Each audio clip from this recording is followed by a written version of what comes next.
Hi, this is Dr. Hennessy updating my COVID summary on May 28th, 2020. Quite a bit more information is in now. First disclaimer, I would have to take back probably whatever I said in my first video based on the WHO data about China. I would have to take that back because now it seems pretty clear that that's just not valid data. It doesn't pass the smell test that a country of 1.2 billion is going to only have 80,000 cases and 4,000 deaths. And it's all going to be in one province when this virus obviously spread like wildfire through the rest of the world. So, I mean, you kind of have to throw that data out. But I went back and looked at U.S. Census data. And one thing about U.S. data, yeah, I mean, people are people, whether they're quote unquote scientists, whoever they are, they're human beings and they have their own personal preferences and inclinations. And one thing I've noticed throughout the years is, which I'm a pretty strong advocate of the CDC and following the CDC guidelines, which I do in my practice. But one thing I have noticed throughout the years is like they're human too.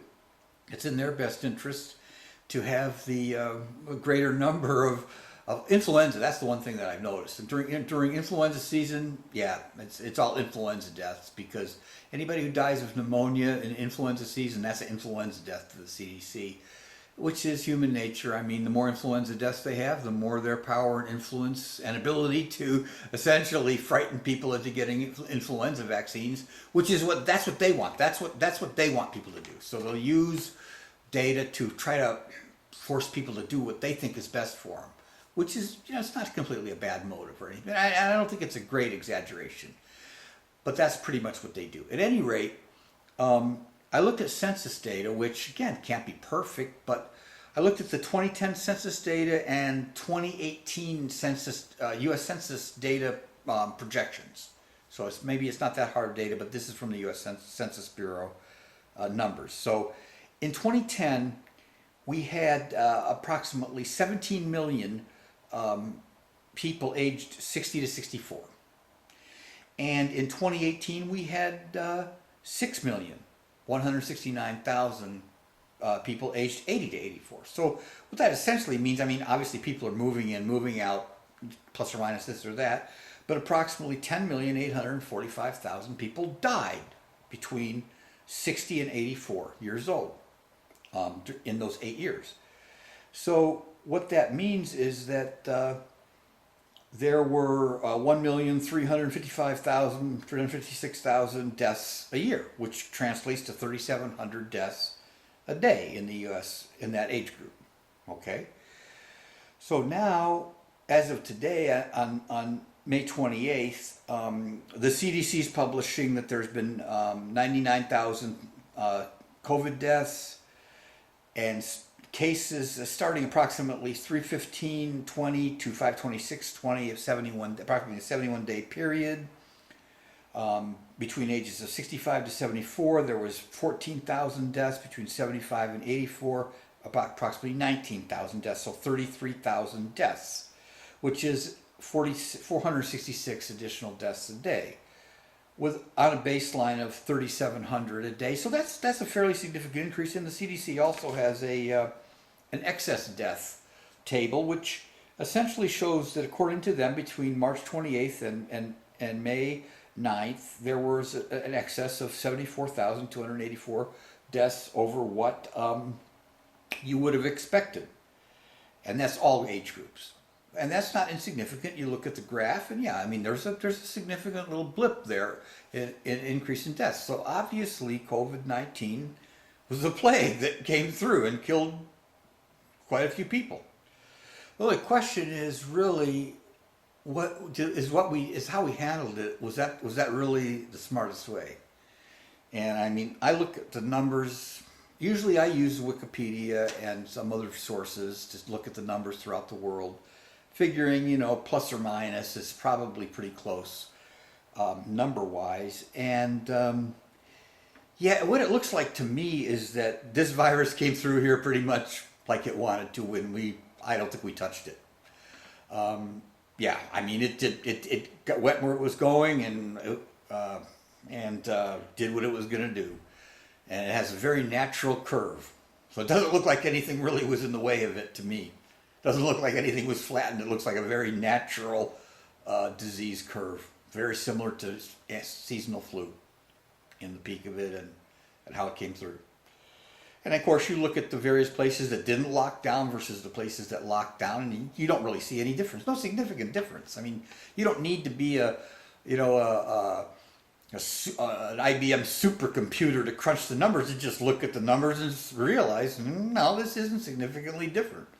I mean, and you can tease out. You have dishonest reporting. You know, people saying, "Oh, Sweden." Then they can find some country that locked down that did better than Sweden, but that's not the point. You can find a lot of countries that locked down and did a heck of a lot worse than Sweden. I mean, so you look at it, and you can plainly see, well, we don't really know. Obviously, we don't really know what causes, how this virus exactly spreads, and a lot of stuff about it. I think that's my main point, is no, we don't really know. And I think given the problem of panic and lack of knowledge and information and some possible theoretical benefit of locking people down, I could see where that comes from in the beginning before you know anything. I'm not saying that was a totally out of this world decision, given the fact that nothing was known and the level of panic. I mean, that reaction was appropriate for a disease that if you touch it, you die. Yeah, I mean, if there's a disease like that, obviously you have to do that. And that was the level of panic that we've had over this COVID virus. Basically, you get it, you die. But that's actually not how it works, and we actually really did know that. We knew it. We knew a little bit more about it. Our response wasn't very good. We knew it was going to the nursing homes. We didn't really do what we should have done there. We had wildly exaggerated predictions of the devastation that was going to happen to the hospitals. And that was the real reason. That was the real rationale for locking everyone down, to somehow keep the hospitals from being overloaded. Which I think, just like an earthquake where you can find a big crack somewhere from it, the news crews were able to find a hospital somewhere where they did have a little bit of a problem with capacity. But as an example, I'm in Riverside County, California. On April 7th, 2020, they were predicting that the ICUs would be full by April 14th at 131 capacity. By April 23rd, the hospitals would be full at 1,503 capacities. By April 26th, ventilator capacities would be full at 305. By early May, there'd be 1,000 deaths, 3,000 ICU beds, and 10,000 hospital beds needed. All of which is nowhere near what happened. It's the end of May now. And not early May, they said 1,000 deaths. Well, there's been 300 by the end of May. They never did reach capacity on any of those things, ICU or hospital beds or anything like that. They didn't come close to any of that. Okay, so we're going to address a couple of the arguments. And they say, well, you would have if we hadn't have made you wear face masks. Because remember, California was locked down since March 19th. Almost all the infections in Riverside County have happened since the lockdown. None of it's before the lockdown. It's all after the lockdown. Then of course, they just add, well, wear face masks. Let's add something else for good measure. And they might as well have said, well, now everybody hop on one foot, because there's no evidence for any of this. And I want to address some of the rationale for the face masks and how some of the scientific evidence has been, it almost seems to be purposely hidden from the public. No, you don't have to be a medical researcher or a scientist to understand some pretty understandable things. If they were only told you, that's one of the purposes of this video. Okay, so let's look at let's look at the rationale for the face coverings. Okay, so the studies that were done on this, They're coming from two different directions. One direction is studies that have shown by fairly reasonable statistical evidence that virus is being transmitted in the asymptomatic or pre-symptomatic phase of infection by the fact of who the person contacted and how long did it take for the other person to get infected when the symptoms occurred. So that's actually pretty reasonable. It adds up, but it doesn't tell you how they got it. Then there's other studies showing that pre-symptomatic people were shedding virus. Well, that must be it. They're shedding it. That must be it. Oh, they're shedding it. So you go ahead and read down and say they're shedding it. Where are they shedding it? What they're doing is what are called nasopharyngeal swabs. They're sticking that little skinny little alginate specimen collector in through your nose, straight back and through your nose to the back of your throat, and rubbing it on the back of your throat. That's where they're finding the virus. Finding the virus in what you're breathing out in asymptomatic people. And think of this. If you're asymptomatic, what does that mean? Asymptomatic means you're not coughing. You're not sneezing. Those would be symptoms. Okay, and so by tradition, then all of a sudden we've thrown out traditional virologic principles. Droplet transmission, respiratory droplets, airborne transmission spread by respiratory droplets. Well, how are those produced? Coughing and sneezing. That's a long-standing medical tenet of respiratory transmission. Droplets are caused by coughing or sneezing. You don't produce droplets just breathing out. And then the study was done in Taiwan where they were studying the efficacy of surgical masks in preventing virus. Again, all these patients were symptomatic patients. People had active symptoms, documented infections. They were looking at COVID, influenza, and rhinovirus, the cause of the common cold. So they were finding out different degrees of efficacy of the surgical mask preventing the virus from getting through the mask, and all that's well and good. And then kind of down, tucked away in there is a little small subset of 4 COVID patients who had no symptoms. Oh, because they also studied exhaled breath on these patients. So there's 4 COVID patients who had no symptoms. They weren't coughing. None of them had virus in their exhaled breath. To my knowledge, that is the only data out there showing what is in exhaled breath of asymptomatic or pre-symptomatic COVID patients. I've searched, I can't find any other evidence. So you're looking at it saying, well, how are the experts concluding that the asymptomatic patients are not spreading it by fomite transmission? Fomite transmission is you wipe your nose and you touch something. You touch that spoon or the countertop. These are, and by the way, all of these patients they're infecting household members, which they don't really want to talk to you about that. Who's getting this virus? Nursing home, people who are living close together. They're touching a lot of common stuff. There's a big study in the nursing home in Seattle about transmission and it's going from one place to another, but they can't say how. They can't say it was by breathing out. No. Traditionally, coronavirus is spread primarily by fomite transmission. Contacting the virus in a secretion, wiping your nose, it's in feces, it touched something, the other person touches something, then it touches their face. That's the traditional way, and that's probably how it's transmitted, and primarily, because these people are close together, and they're touching stuff, and by droplets, by people who are coughing, and having the droplets in the air. Yeah, they're getting infected. I'm not saying by people who are coughing and sneezing. Yes, those droplets are there. People are getting infected, very infected by that. But you have to be around somebody coughing or sneezing. It's not regular people walking around, not without any symptoms. Even if they had the virus, they wouldn't be. It's not in their exhaled breath. At least that's the only information we have as of now. All right, so yeah, so there's one other study that's where they were looking for it in the air, and they looked in a hospital treating COVID patients in China, and they found a lot of the in the patient treatment areas, the COVID areas, and in the personal protective equipment area, decontamination rooms, and they found it also in high traffic areas like around the entrance to the hospital. Okay, but as soon as you got a little bit away from the hospital, no, there's no more COVID.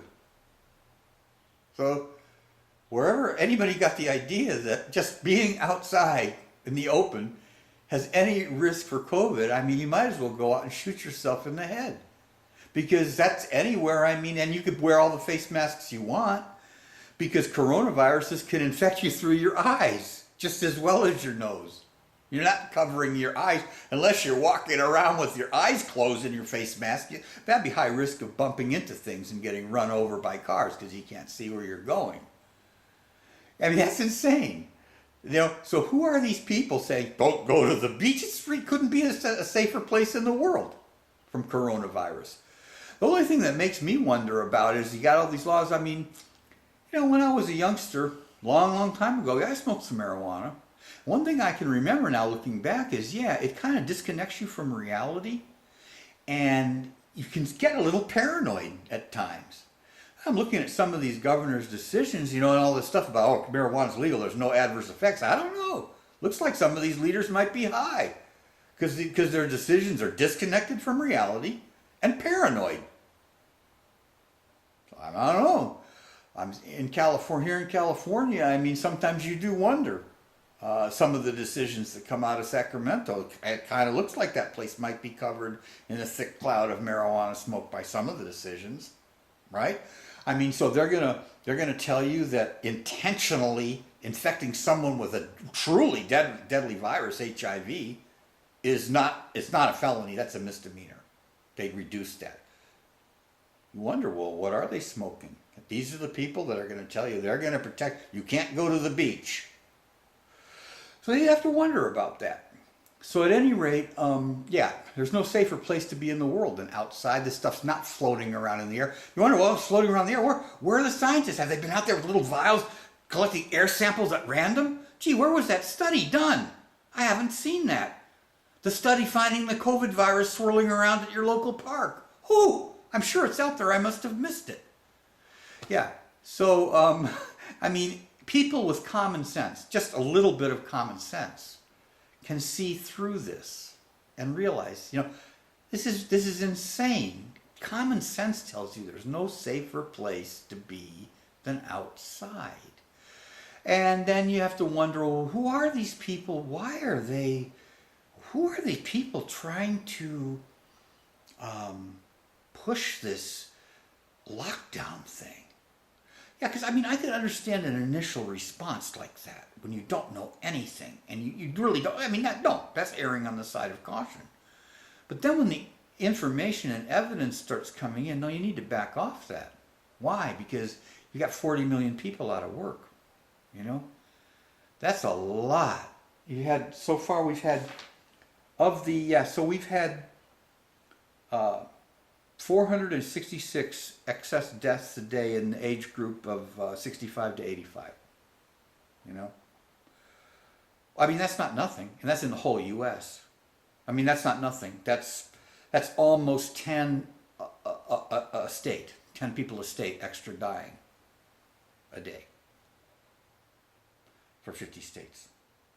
But is that really a reason to lock your country down? Put 40 million people out of work?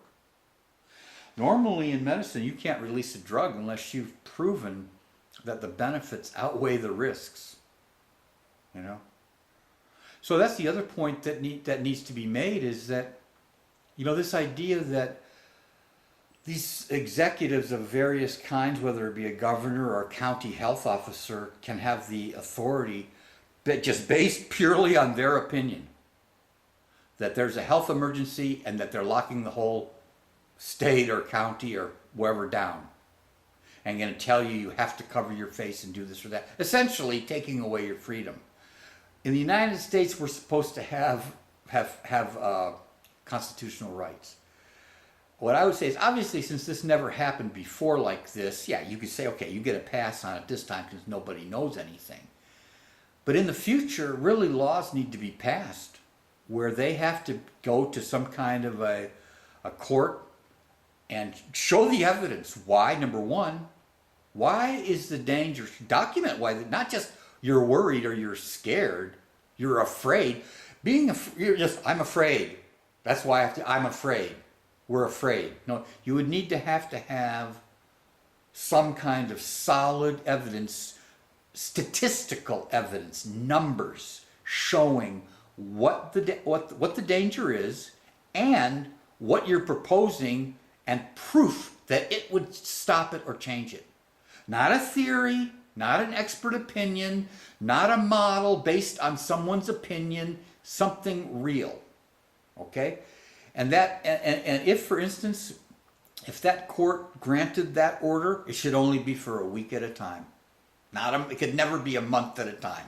Life could be totally going in another direction in a month. No order should be allowed to go for longer than a week at a time. They should have to recertify that decision every week as new information comes in. So I'm hoping that our lawmakers, particularly in Washington, will do something like that to prevent this kind of devastation. It's not the virus that's devastated us. It's the lockdowns that has devastated us. And anyone with two brain cells alive and active to rub together can see it. Okay? Other people maybe need to put the bong down for a while, and maybe it'll start to come clear. No. Yeah, I mean, initially this looked like it could have been. I mean, we didn't know.